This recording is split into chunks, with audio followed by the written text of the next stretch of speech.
Hey, how you guys doing? It's May 24th, the live action Aladdin comes out today. I'm gonna head over to the theater and check it out and give you my thoughts on the movie. If you're new to this channel, please hit that subscribe button, show some support, that'd be greatly appreciated. So like many of you, I was really skeptical when I heard this movie coming out and that Will Smith was gonna be playing the Genie. And then when those first trailers came out, it looked awful. Granted, I came around as some of the later trailers came out, it started to look, it could be decent. So we'll see. I'll head over to the theater, check out this movie, and I'll let you know my thoughts on it. All right, how's it going, guys? Just got out of the movie theater, saw Aladdin, the live action, and man, mixed reviews on it. I'm not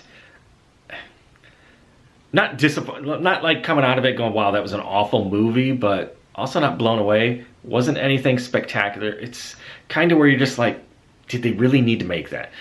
Does Disney need to keep making these live action movies on these cartoons? Yes, I did like the Beauty and Beast one, but this one, I think, just kind of failed in some ways. It wasn't horrible. First off, I want to say, I think Will Smith did a good job. Obviously, he's got big shoes to fill. He isn't Robin Williams. He doesn't do the voices and stuff that Robin Williams does in the cartoon, but I think he added something to the movie. His character was good. I mean, he did a good job playing the Genie. He added a lot of, he lightened up the film. You know, it got boring at times, you know, slowed down. I think when he stepped in the movie, it kind of upped the energy of the movie. So I think he did a good job. The characters playing, the actors that played Aladdin and Jasmine, I think were great. I think they did a good job. One character I think they should have maybe went a different route with is Jafar. I think they should have went with an older, you know, Jafar in the cartoon was older, creepy guy. I think they should have went with something like that. This Jafar just wasn't scary. He wasn't creepy. He just didn't have the presence that they did in the cartoon. They did cut out a lot of Abu and Iago, the monkey and the parrot. They're in the movie, just not as much as the cartoon. Those are great characters, and we just didn't get the sarcasm and the humor as much from the parrot as we did in the cartoon. There's a little bit, but I think they missed out on something. I think that's where this movie was lacking, is they needed those characters to be in a little more. They did have a couple new songs that Jasmine sings. One's really short, one's a little longer.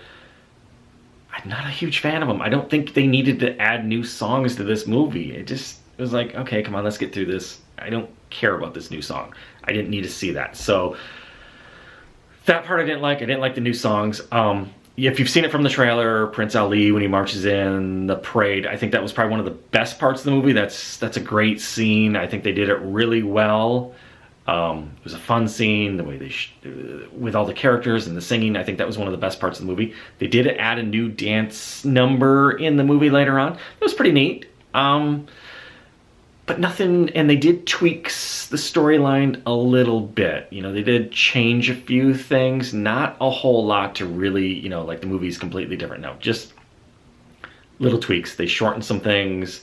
They kind of changed how things happen just a little bit. Nothing major. So, I mean, if you've seen the cartoon, it's not as good as cartoon, obviously. It's not going to live up to what the cartoon was.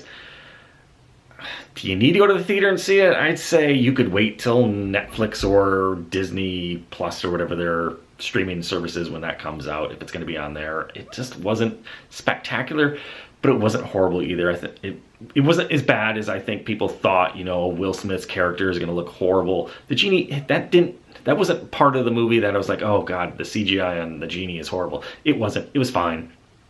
There were some other minor CGI moments with Aladdin that were kind of cringy, but all in all, it was okay. Out of 5 stars, if I had to rate it on 5 stars, I'd give it maybe a 2.5, 2 3/4, possibly a 3. It wasn't anything spectacular. I could have lived without this movie. It wasn't something that needed to be made. I didn't walk out of the theater going, wow, that was amazing. It was just like, okay, it was all right. And I think the other thing that just really threw me off is maybe the look of it. I think why Beauty and the Beast worked for me is the sets looked a little more real, like they were in an actual town. Like when Bella's walking through her little town she lives in singing, and the characters and the costumes just looked a little more real. And here, it just is like watching a Broadway play, I think, is maybe what I felt watching this movie. Is because maybe because the costumes were all too bright and colorful, and the townspeople, there just wasn't enough. You know, why is everybody's costume so nice looking? They needed to be more dingy and dirty, and I don't know. And it's just, the movie was just too bright for me. I think too colorful, and to just made it not seem real. So I think that was a little bit of an issue. But, you know, that's my thoughts on it. Let me know in the comments below. Have you seen it? What do you think of this? What do you think of some of those characters in there? If you're new here and you haven't checked out my channel before, my name's Jason. I do a lot of product reviews and food reviews. You know, if you'd like to join this channel, go ahead and hit that subscribe button. You can click a link up here to watch another video and see what I'm all about. And I'll see you next time.